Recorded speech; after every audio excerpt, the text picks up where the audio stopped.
आज की इस क्लास में आप देखेंगे BA first semester English literature का यूनिट नंबर 3 के सभी इम्पॉर्टेंट टॉपिक्स जिससे आपके एग्जाम में बहुत ही ज़्यादा क्वेश्चंस आते हैं। यूनिट नंबर 3 हम देख रहे हैं जिसमें क्या आता है प्रोज डिवाइसेस के बारे में हम पढ़ेंगे इस क्लास में ना।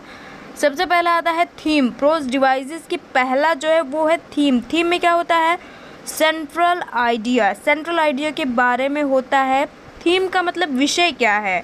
कोई भी स्टोरी आप पढ़ रहे हैं तो उसका विषय क्या है, पूरी स्टोरी पढ़ने के बाद आपको क्या निष्कर्ष मिलता है, उसी सेंट्रल आइडिया आप पढ़े होंगे, आप जानते होंगे, उसी को कहा जाता है थीम। क्या है ना, पॉइंट ऑफ व्यू होता है प्रोज डिवाइसेस का सेकंड, जो कि है point of view. Point of view में पर्सपेक्टिव देखा जाता है, दृष्टिकोण, किसी चीज़ को देखने का नज़रिया, इसी को कहा जाता है पॉइंट ऑफ व्यू।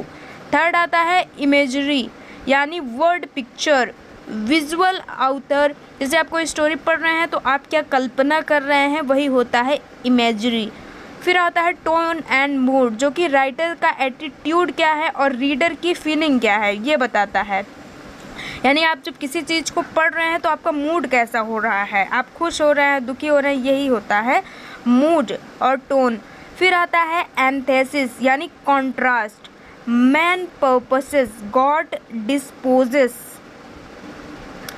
एंथेसिस का मतलब होता है विरोधाभास, जैसे कि दो चीज़ों में विरोध हो। फिर आता है एफ्रिज्म, जो कि शॉर्ट ट्रूथ होता है, एक जीवन की सच्चाई होती है, जैसे लाइफ इज़ शॉर्ट, ये तो सच्चाई है, आप सभी जानते हैं ना।